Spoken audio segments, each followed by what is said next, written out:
Action is the only thing that gets results, but we resist it. Why? Because our brain is wired for survival, and when we decide something, we imagine that we're cutting out an option, which feels like not a great survival strategy.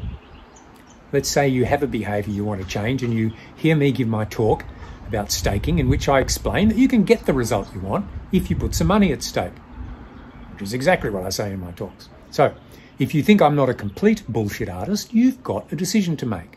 And you have two options. Do nothing or take action. Doing nothing feels attractive.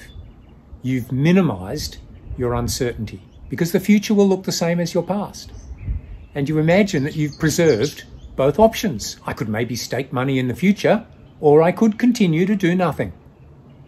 Whereas if you take action and stake money, the future's more uncertain.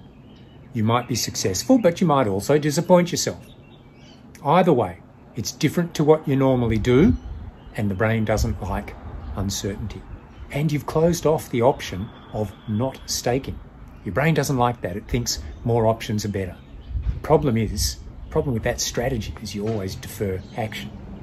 So you've got to perceive a real benefit in taking the risk. And in episode 10 of the Stake Something show, I explain how to get yourself over the line and take the plunge. And I talked about how to use trust and honesty. And I finished with the need to act. Well, now I want to talk to you about how you get yourself from the voice in your head that says, do nothing now, you can do it later, to the voice that says, I'm doing this now. And of course, this applies to any defer or act decision in your life, not just staking money. So let me ask you this. Why do umpires or referees use a whistle? Think. Why do umpires or referees use a whistle? Sure, it's loud and it draws attention, but it lets them act in a particular way. It lets them act in a peremptory way. Key words here, insisting on immediate attention or obedience.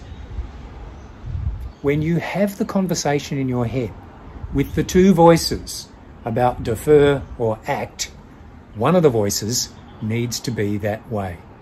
Be peremptory, like you've just blown the whistle.